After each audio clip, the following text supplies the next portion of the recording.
एक तरुणी दिसायला थोडी सुंदर होती आणि दिसायला सुंदर होती म्हणून तिला तिचंच कौतुक मोठ्या प्रमाणात वाटायचं।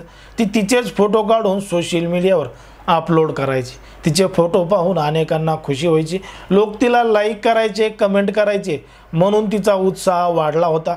आता ती फोटोच्या ऐवजी व्हिडिओसुद्धा शूट करू लागली आणि व्हिडिओसुद्धा सोशल मीडियावर टाकू लागली। त्यामध्ये ती रील्स बनवायची, डान्स करायची, ॲक्टिंग करायची आणि अशा रील्स सोशल मीडियावर टाकायची। आणि अनेक जण सकाळी उठले की असे मोबाईलवर रील्स बघत शॉर्ट व्हिडिओ बघत त्या तरुणीचा व्हिडिओसुद्धा बघायचे। अनेक जण लाईक करायचे, कमेंट करायचे, तू खूप सुंदर आहेस, दिसायला अशी आहेस, तशी आहेस। कोणी काही तिला प्रपोज करायचं, कोणी म्हणायचं माझ्यासोबत लग्न करशील का, अशा विविध कमेंट तिला करायचे। आणि ती त्यापैकी काही लोकांना कमेंटचा रिप्लायसुद्धा द्यायची आणि त्यांच्यासोबत अगदी सगळं काही करायची आणि घडायचं धक्कादायक प्रकरण, धक्कादायक कृत्य। नेमकं काय आहे संपूर्ण प्रकरण, कुठं घडली आहे घटना, हे आपण अगदी सविस्तरपणे पाहणार आहोत। पण जर तुम्ही अजूनही आपलं चॅनल सबस्क्राईब केलं नसेल तर लगेच सबस्क्राईब करून घ्या आणि बाजूला असणाऱ्या बेल नोटिफिकेशनला सुद्धा ऑन करायला विसरू नका। ही जी संपूर्ण घटना आहे ती आहे कर्नाटक राज्यामधील दावणगिरी जो जिल्हा आहे त्याच जिल्ह्यामध्ये राहणारी एक तरुणी आहे आणि तिचं नाव आहे स्नेहा उर्फ निर्मला। स्नेहा उर्फ निर्मला हिला स्वतःचे फोटो काढून सोशल मीडियावर टाकायला आवडत होतं आणि तिला लाईक कमेंट मोठ्या प्रमाणात येत होत्या, म्हणून ती आता व्हिडिओसुद्धा बनवू लागली, ॲक्टिंग करू लागली, डान्स करू लागली, कॉमेडी करू लागली आणि ते व्हिडिओ सोशल मीडियावर फेसबुकवर, इंस्टाग्रामवर, यूट्यूबवर टाकू लागली। अनेक लोक पाहू लागले, लाईक करू लागले, कमेंट करू लागले। दिसायला थोडी सुंदर होती म्हणून ती लोकाला मोठ्या प्रमाणात आवडायची।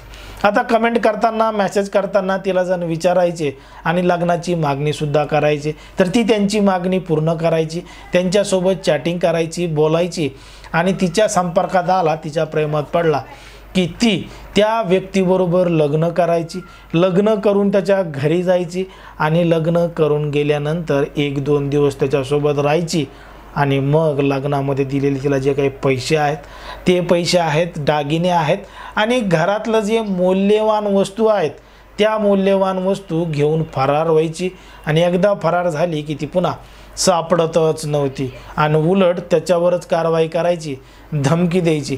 अशा पद्धतीनं तिनं आत्तापर्यंत 3 लग्न केले होते आणि तिसऱ्या नवऱ्याला सोडून ती 4थ्या व्यक्तीबरोबर लग्न करायच्या तयारीत होती।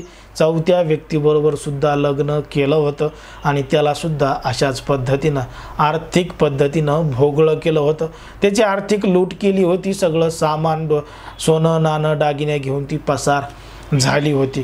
पण मात्र समाजामध्ये बदनामी होईल, नाव खराब होईल म्हणून पहिल्या 2 जणांनी आणि 4थ्या व्यक्तीनं पोलीस स्टेशनमध्ये तक्रार केली नाही, कारण की नाव खराब होईल, लोक काय म्हणतील, पाहुणेरावणे काय म्हणतील, म्हणून ते पोलीस स्टेशनमध्ये गेले नाही।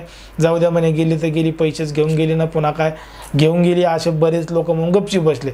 पण जो तो तिसरा नवरा होता तिचा, प्रशांत बी नावाचा, हा मात्र शांत बसला नाही, कारण की त्यानं मेहनतीनं कमवलेले पैसे होते, सोनं नाणं दागिने होतं आणि त्यानं त्या तरुणीसोबत लग्न केलेलं होतं, म्हणून तो 21 नोव्हेंबर 2023ला पोलीस स्टेशनमध्ये गेला। पोलीस स्टेशनमध्ये जाऊन त्यानं ती जी स्नेहा आहे उर्फ निर्मला आहे हिच्या विरोधात फिर्याद दाखल केली, तक्रार दाखल केली, कारण की तिचे व्हिडिओ आणि तिचे फोटोज यानं सोशल मीडियावर पाहिले होते आणि त्यानं त्याच्याच बायकोवर गुन्हा दाखल केला की तिनं त्याची फसवणूक केली, आर्थिक लूट केली। पोलिसांनी जेव्हा संपूर्ण प्रकार तिच्या तिसऱ्या नवऱ्याला या प्रशांत बीला विचारला तेव्हा त्यानं घडलेला संपूर्ण प्रकार सांगितला की काही महिन्यांपूर्वी सोशल मीडिया वापरत असताना प्रशांतची आणि त्या स्नेहाची ओळख झाली होती। असेच कमेंट, लाईक हे करताना ओळख झाली, बोलणं झालं, प्रपोज केलं, लग्नाची मागणी केली आणि प्रशांतसोबत लग्न केल्यानंतर याच्यासोबत काही दिवस चांगल्या पद्धतीनं राहिली। पण मात्र तिचं प्रेग्नेंट झाली आहे, गर्भवती झाली म्हणून माहेरी सांगायची म्हणून गेली आणि 9 महिने आलीच नाही।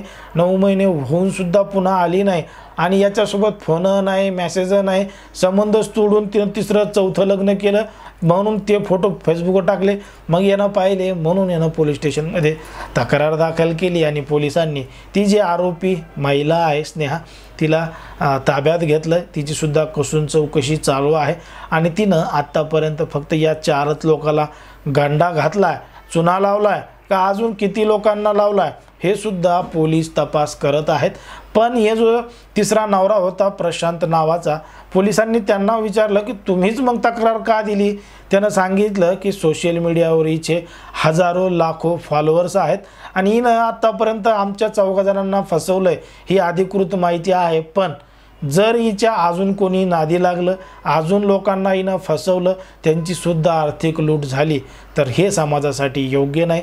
म्हणून जे तरुण आहेत, इथून पुढचे पुरुष आहेत, त्यांना सावध करण्यासाठी तिच्यावर कडक कारवाई करावी अशी मागणी सुद्धा तिच्या तिसऱ्या नवऱ्यानं केलेली आहे।